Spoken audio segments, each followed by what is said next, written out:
O Bitcoin acaba de atingir uma nova máxima histórica, então $111 mil, $111.600 no momento que eu estou gravando esse vídeo, então o pessoal está comemorando, o preço está subindo e pode ser que continue subindo ainda mais. E no vídeo de hoje, então, vamos falar sobre uma potencial crise global, um potencial crash global, que já vem sendo assunto aí de vários vídeos de economistas, de analistas, aqui no YouTube e fora do YouTube. Vamos falar se será que realmente o preço do Bitcoin vai cair, e se cair, vamos tentar estimar quanto que o preço do Bitcoin vai cair. Qual que é o risco aí do Bitcoin no momento de crise? Bom, então temos aí o preço do Bitcoin no momento que eu estou gravando esse vídeo, renovando aí as máximas históricas, e pode ser que ele continue subindo aí. Historicamente, então, a gente está vendo o preço do Bitcoin subindo exponencialmente e o preço das moedas fiduciárias caindo cada vez mais. Bom, vamos dar uma olhada aqui em todos os gráficos e depois na estimativa ali que eu fiz com a ajuda do ChatGPT. Mas antes de seguirmos aqui no vídeo, então, não esqueçam de deixar o like, clicar no sininho, inscrever-se no canal e ficar à vontade na seção dos comentários. Então, não é novidade para ninguém que o Bitcoin passa por ciclos. Então, a gente já teve vários ciclos aqui. A gente teve um que finalizou ali em 2017, a gente teve outro que finalizou ali em 2021 e estamos com outro ciclo de alta aqui, aparentemente, no preço do Bitcoin. E o que a gente observa geralmente? A gente observa que quando o mercado financeiro, de uma maneira geral, cai, o preço do Bitcoin costuma cair junto. Então, o Bitcoin ele é tratado como um ativo volátil por muitos investidores. Então, geralmente, quando tem algum problema de liquidez no mercado, a confiança no mercado diminui. Muitos traders aí acabam vendendo vários ativos voláteis e o Bitcoin acaba entrando nessa cesta. Então, o que acontece? A gente tem uma crise da dívida em vários países. A dívida dos Estados Unidos já passa de 36 trilhões de dólares e a confiança nas moedas fiduciárias vem caindo ao longo do tempo. Então, recentemente, eu fiz inclusive um vídeo aqui no canal que o rating de crédito do dólar baixou dos Estados Unidos, ou seja, as pessoas confiam menos no dólar, que é aí ainda a moeda de reserva global, o dólar dos Estados Unidos. E o rating de crédito caiu, o que significa que cada vez mais pessoas estão percebendo que essa dívida muito provavelmente não será paga, essa dívida de 36 trilhões de dólares que está crescendo cada vez mais. Então, nesse cenário onde a gente tem uma crise da dívida, que vários economistas, vários analistas aí estão mencionando que pode acontecer a qualquer momento, pode ser que demore mais, pode ser que seja mais eminente aí, mas o fato é que é muito difícil o sistema fiduciário aí continuar por muitos e muitos anos, muitas décadas e séculos, porque essa dívida está crescendo e é cada vez mais difícil rolar essa dívida e cada vez mais pessoas se dão conta que essa dívida não será paga, e uma dos reflexos mais claros e recentes disso é a queda aí na confiança do crédito dos Estados Unidos. Bom, beleza, e qual que é o ponto que a gente levanta aqui? Nesse cenário de crise, com os ativos despencando aí, com a perda da confiança no dólar, talvez uma crise aí grande nos Estados Unidos e no mundo, como é que o Bitcoin vai se comportar? Porque muitas pessoas não querem ter Bitcoin porque é um ativo volátil, e nesse cenário de crise que é iminente, o preço do Bitcoin pode despencar. Mas o que acontece então? Começa que muitos economistas austríacos conseguiram prever a crise de 2008. Por quê? Porque a economia já dava vários sinais aí de crise. Para quem viu o filme A Grande Aposta, percebeu aí que alguns investidores, como me esqueci o nome do personagem ali, um dos personagens principais ali do filme, do Michael Burry. O personagem real, então, né, o Michael Burry é assim um investidor que apostou aí na queda da Bolsa do Mercado dos Estados Unidos em 2008 e ganhou bastante dinheiro com isso. Mas ele percebeu muito antes disso acontecer, então, Michael Burry. E demorou um tempo para isso se concretizar. Alguns economistas austríacos também perceberam isso, perceberam os problemas desse sistema de manipulação de taxa de juros ao longo de bastante tempo. Eles conseguiram perceber que a crise eventualmente ia acontecer, mas ela demorou muito mais para acontecer. E desde que aconteceu, então, o que aconteceu? Os bancos centrais aí salvaram os principais bancos, então o Federal Reserve aí nos Estados Unidos atuou, mas a gente teve programas de quantitative easing em vários bancos centrais no mundo inteiro. Basicamente, bancos centrais imprimindo dinheiro e baixando a taxa de juros para salvar aí os amigos do rei, salvar os bancos. Então, eles não resolveram um problema que foi causado por manipulação de taxa de juros, por uma interferência aí do Estado na economia, o que fez com que investidores tomassem decisões erradas por longos períodos de tempo, gerando uma bolha que estourou aí em 2008. Mas eles não resolveram o problema da bolha, eles continuaram inflando uma bolha ainda maior. Então tem analistas que falam dessa crise desde 2008. E hoje estamos em 2025 e essa crise não aconteceu. Pode ser que aconteça num futuro muito próximo, mas pode ser que demore muito tempo para acontecer. Então, um dos grandes problemas aí de não comprar ativos voláteis, porque a gente pode estar muito próximo de uma crise, é que a gente nunca sabe quando que essa crise vai acontecer. Quem não comprou Bitcoin desde 2008, por exemplo, porque a crise poderia acontecer e o Bitcoin é ativo volátil, provavelmente aí, ou talvez pelo menos, esteja se arrependendo disso, porque desde então o Bitcoin já subiu muito de preço. Esse gráfico aqui vem desde 2016 e desde então o Bitcoin já subiu mais de 24.000%.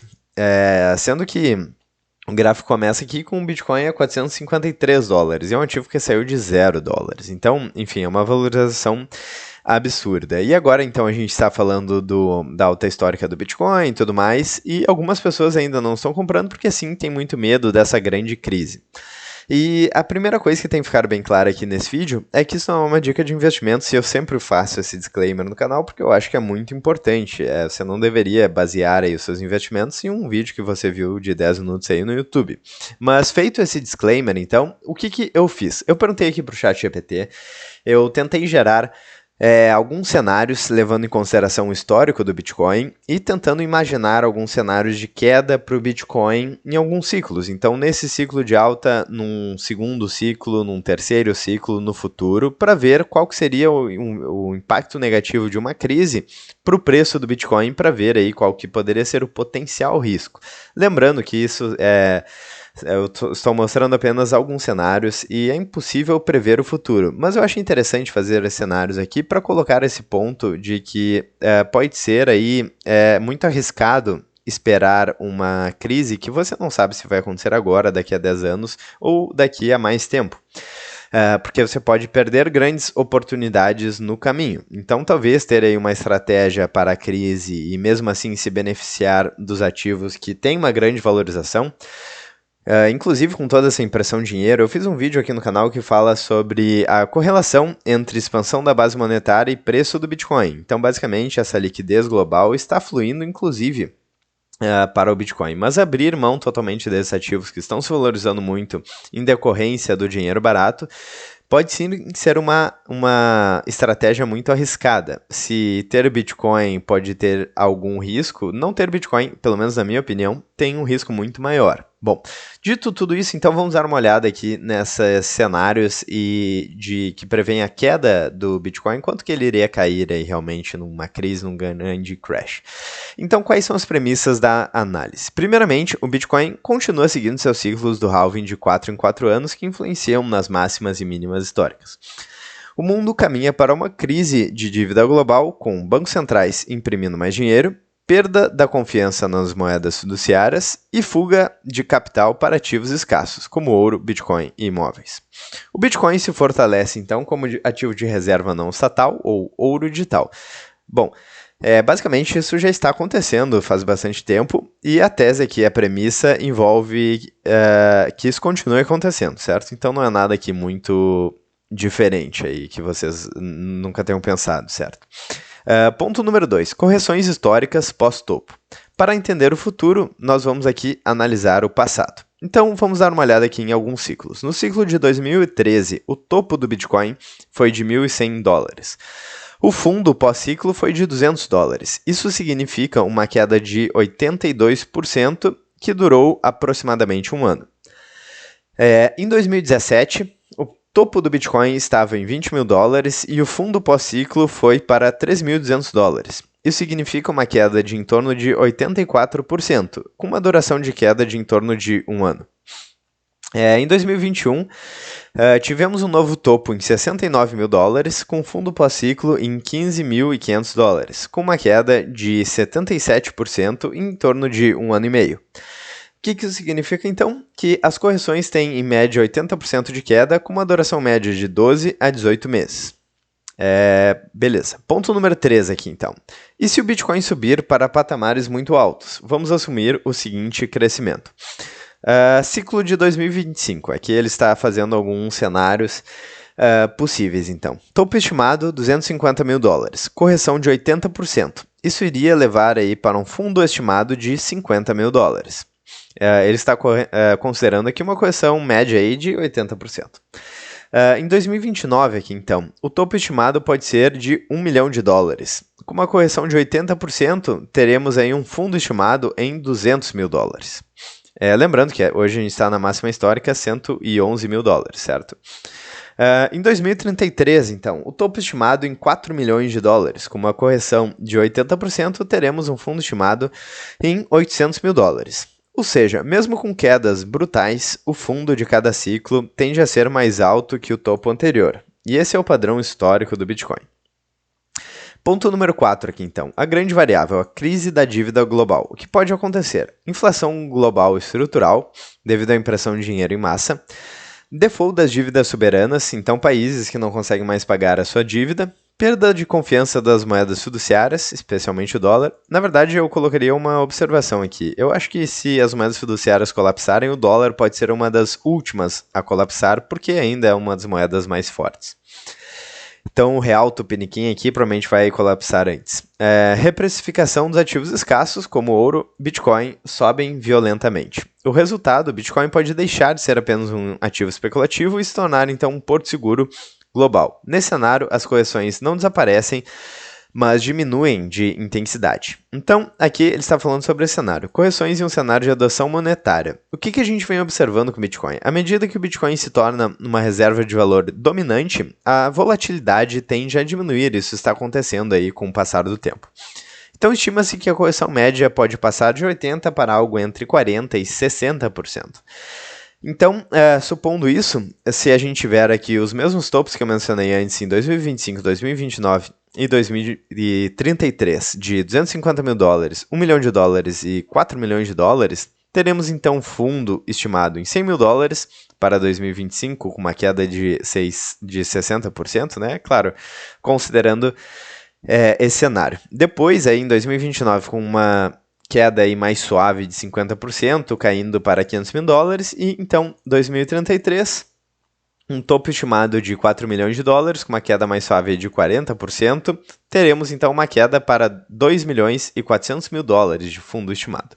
Ou seja, se o padrão se repetir com uma correção de 80%, ainda teremos quedas brutais no pós-topo, mas o topo continuará subindo no longo prazo. E o fundo também, certo?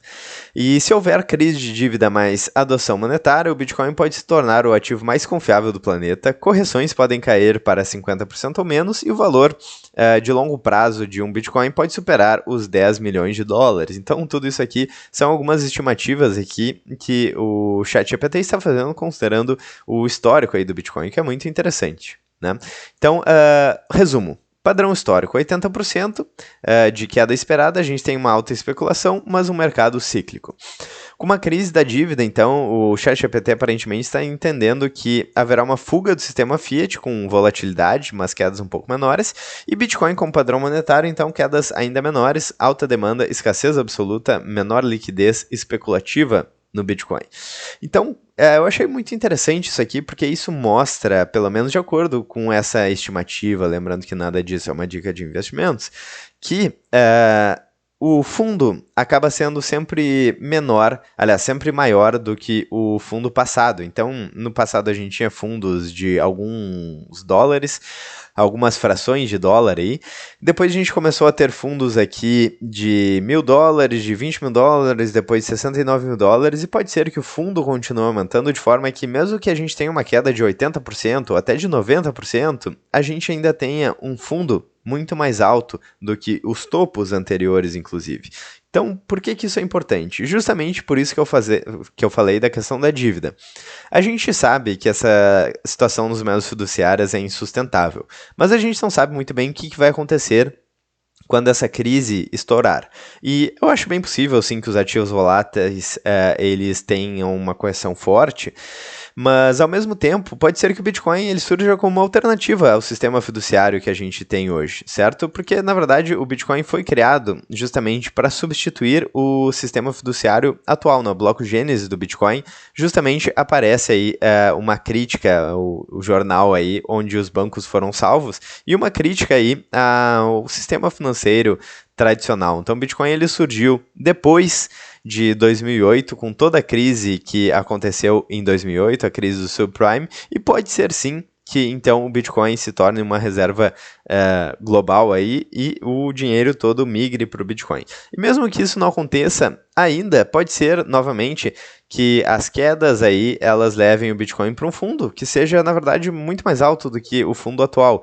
Então nesse cenário aqui que ele colocou, mesmo com uma queda de 80%, se o Bitcoin continuar se valorizando aí a cada ciclo, em 2033, digamos que essa crise aconteça, uma grande crise crash econômico, e o Bitcoin esteja em 4 milhões de dólares, por exemplo, mesmo se ele perder 80%, ele vai chegar em 800 mil dólares, e é um ativo que saiu do zero. Então, pense só se vale a pena aí você estar totalmente de fora dessa oportunidade, simplesmente pela iminência de uma crise. Bom, eu não tenho as respostas para tudo, é muito difícil prever o futuro, é muito difícil prever o mercado, e é muito mais fácil falar sobre isso no futuro. Mas me parece que sim, há um certo risco em ignorar todas as oportunidades no mercado, seja em ativos que estão se valorizando bastante, ações com grande potencial de valorização, Bitcoin, por aí vai.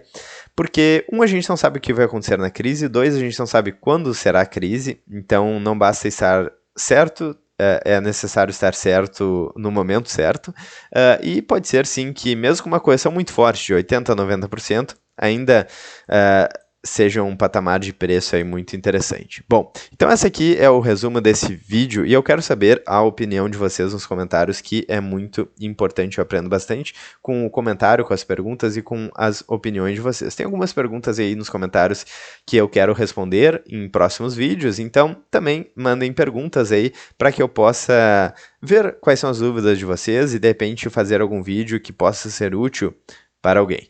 Beleza, então eu vou ficando por aqui. Se vocês gostaram do vídeo, não se esqueçam de deixar o like, clicar no sininho, inscrever-se no canal e ficar à vontade, então, na seção dos comentários. Eu vejo vocês amanhã ou ainda hoje, no próximo vídeo aqui no canal. Um grande abraço e até mais.